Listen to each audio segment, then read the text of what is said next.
Olá, pessoal do Entretanto.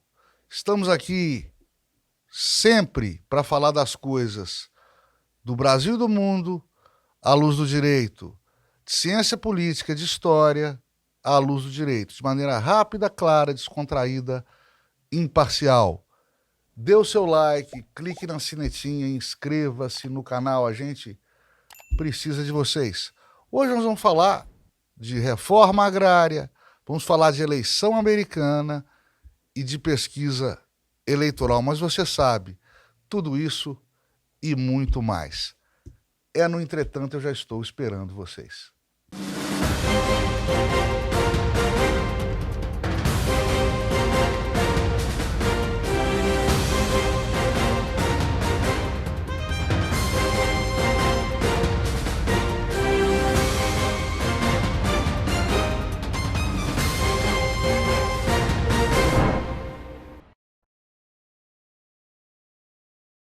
Eu nunca fui uma pessoa rural, um campesino, um rurícola, como dizemos de maneira empolada no direito. Minhas visitas a sítios, chácaras, fazendas, geralmente se circunscrevem, se restringem à área de churrasqueira e ao freezer dos anfitriões. E eu nunca tive ânimo para visitar bois e vacas em pastos ou currais ou conhecer plantação de soja. Recordo-me vagamente, aliás, de um milharal que eu visitei acidentalmente ao errar o caminho para um rancho de pesca de um amigo no Quebranzol, aqui perto de Araxá. Em suma, só sei diferenciar um pé de acerola de um pé de limão pelo fruto pendente, se tiver pendente, né? Em uma outra oportunidade, eu me lembro, eu voltava com meu amigo e colega e irmão, Renato Jardim, o Xará. A gente se chamava de Xará. Nós dois juízes, nós dois Renatos, nós dois Xarás. A gente voltava de um congresso em Governador Valadares. Paramos para beber uns guaranás, no caminho da volta. E a certo tempo do trajeto, da janela do carro, o Xará me apontou uma plantação e perguntou do que era aquela plantação. Eu respondi que era um cafezal. Ele indagou para mim, cafezal alto, hein, Xará? Era uma plantação de eucaliptos, a gente descobriu depois. Culpa dos guaranás. O meio rural mudou. Você está querendo encontrar peão em beira de tapera, picando fumo, você vai a uma fazenda para procurar agregados, né? Agregados rústicos, com poucas letras.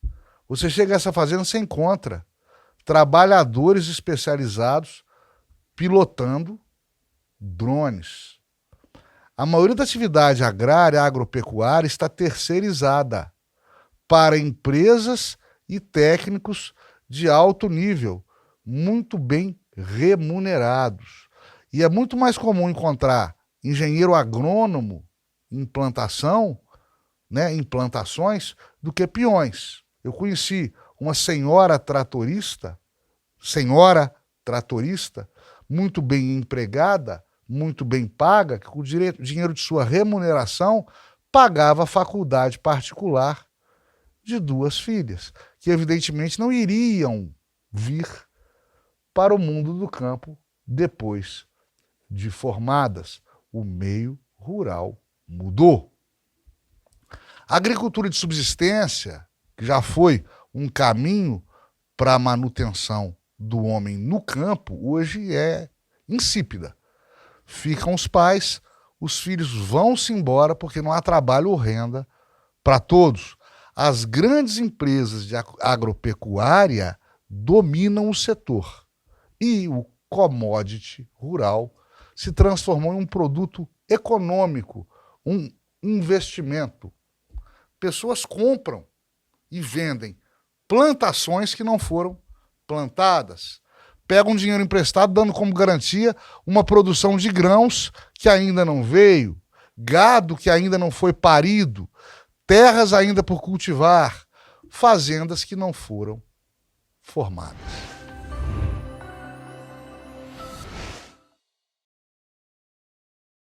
como tá hoje o mercado e, sobretudo, o trabalho no campo, não há mais sentido algum em se falar em reforma agrária, ao menos não nos moldes em que essa reforma agrária é apregoada e difundida por seitas políticas, com ou sem movimentações e conflitos. O homem do campo quer viver de renda, quer que seu dinheiro trabalhe para ele, e o ânimo de permanecer na terra não atravessa mais gerações e gerações de trabalhadores rurais. A gente perdeu o trem da história e não há mais chance para nós de nos tornarmos o que os Estados Unidos foram no começo do século XX, agregando o progresso das linhas férreas aos investimentos capitalistas de banqueiros. Os governos americanos criaram políticas direcionadas à economia pública e que tornaram a pequena propriedade rural uma atividade rentável, complexa e de produção intensiva. Não é que no país a coisa não funcione. Não. Muito antes, pelo contrário. Um político disse uma vez, e com razão, que o Brasil do interior é o Brasil que deu certo. E é, mas por outros motivos. Por outros motivos. Por quê? Porque a atividade agropecuária virou empresa. Como nós não fizemos nosso dever de casa lá atrás, como nossa reforma agrária atrasou em um século, e em um século atrasou também o desenvolvimento do campo, agora não tem mais oportunidade, não há mais oportunidade política ou econômica para isso. E a saída, muito bem encontrada, é atrelar o mercado de capitais à atividade agropecuária. A tecnologia e a terceirização agregarem-se ao trabalho nas lavouras e na pecuária. Está dando certo, portanto, está dando certo, mas por outros caminhos.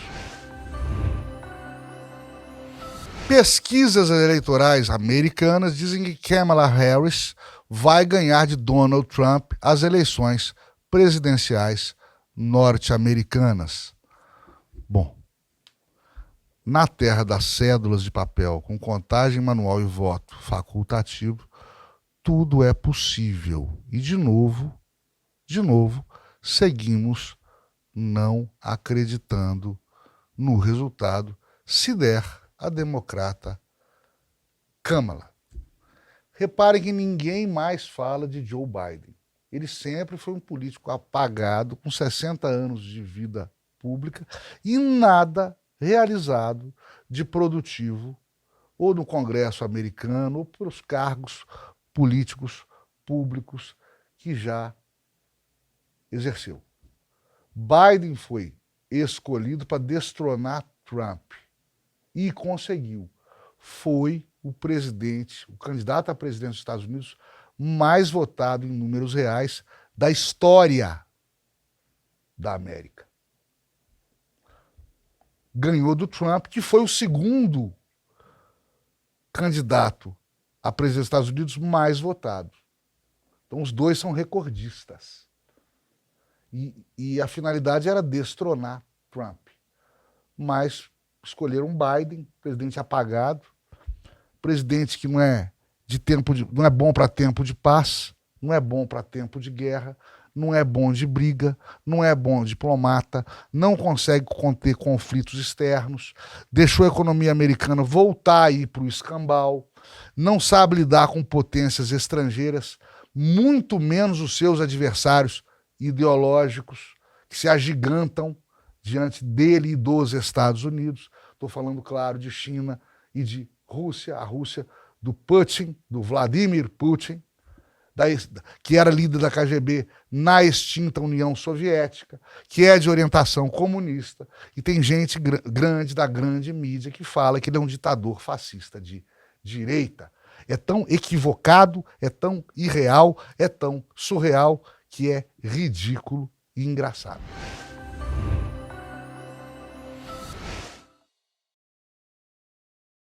Biden não sabe mandar dentro ou fora da nação que comanda.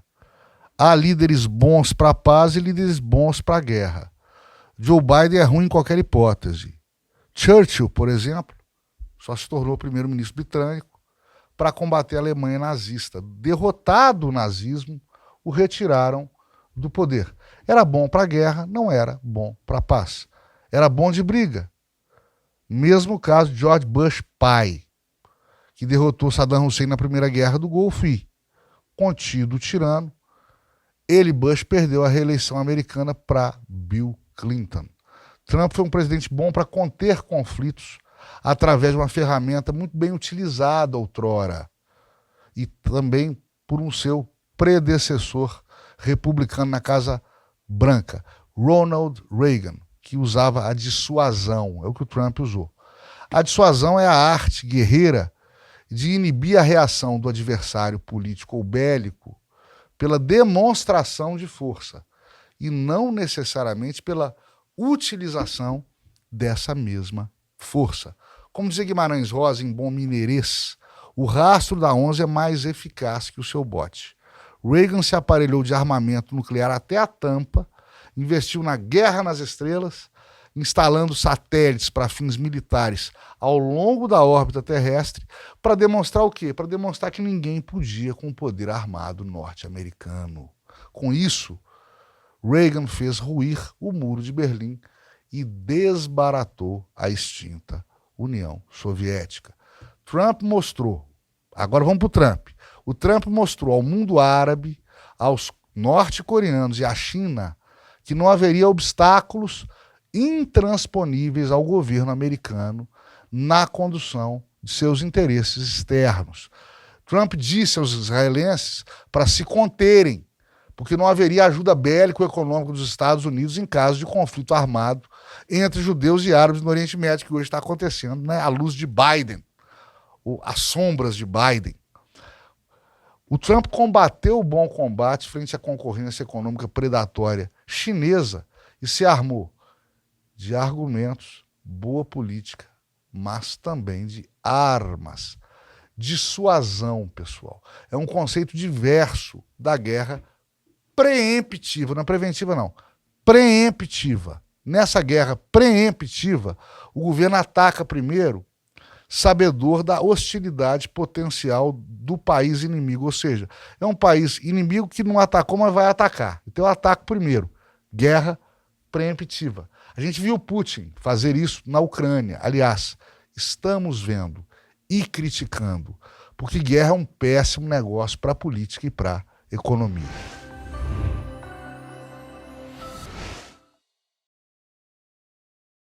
Vou voltar aqui para a Câmara versus Trump, eleições americanas 2024.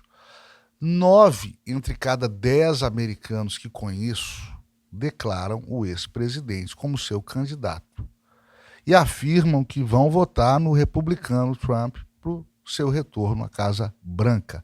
Ainda assim, a democrata Kamala Harris segue à frente das intenções de voto, segundo as pesquisas eleitorais mais recentes.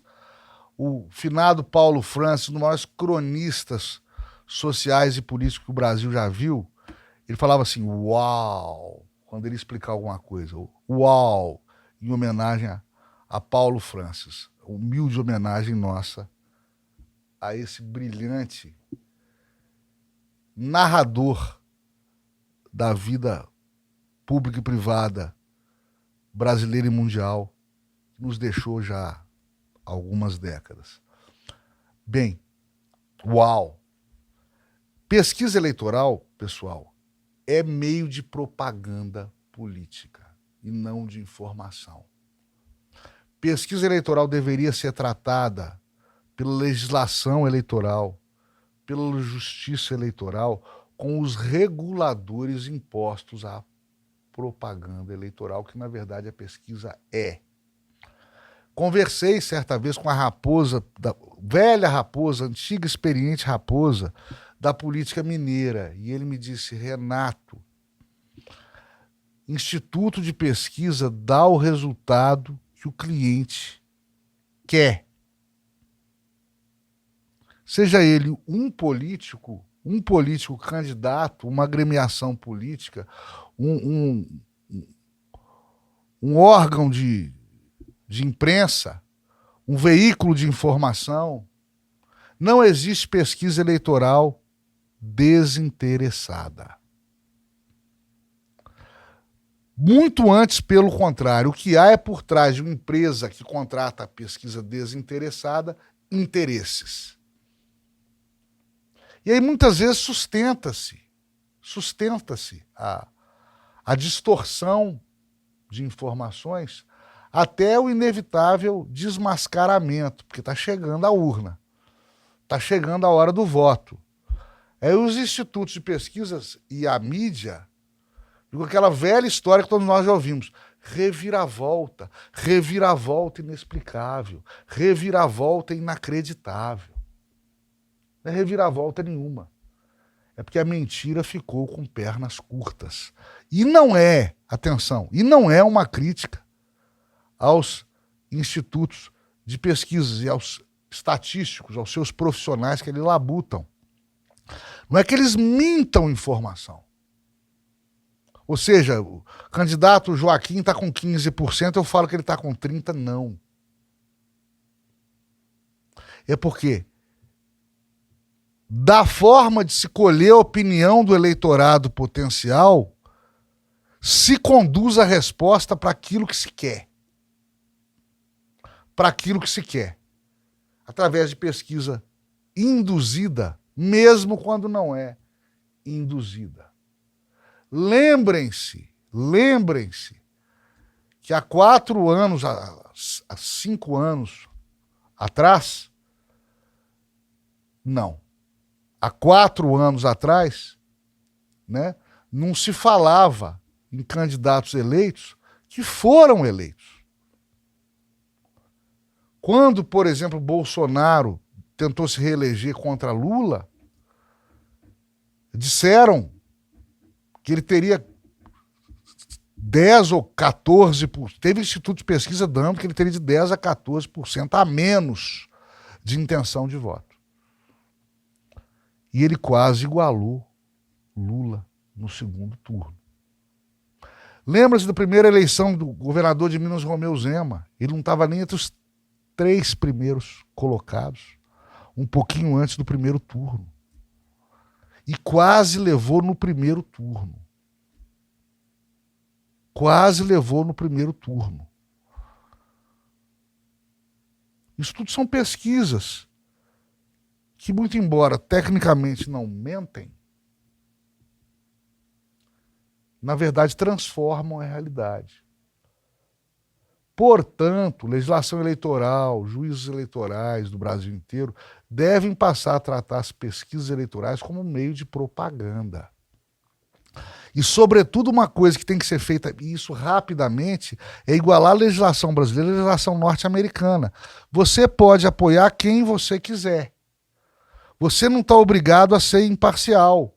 Você veículos de comunicação, você rede de rádio, de TV a cabo, de portais de notícias, você pode apoiar quem você quiser, mas apoia claramente. Só quem não pode ter lado político é quem tem que ser imparcial. Quem é que tem que ser imparcial? O jornalista, o juiz eleitoral, o promotor eleitoral, o Ministério Público Eleitoral. Esses, por lei e por ética, não devem manifestar suas propensões ideológicas e as suas intenções de voto. E a sua vontade que fulano Beltrano ganhe ou perca. O resto tem que poder apoiar claramente, para parar de parecer que determinada pessoa, determinada instituição, determinado veículo de comunicação é imparcial, determinada pesquisa é imparcial, quando não é imparcial. Quando não é imparcial.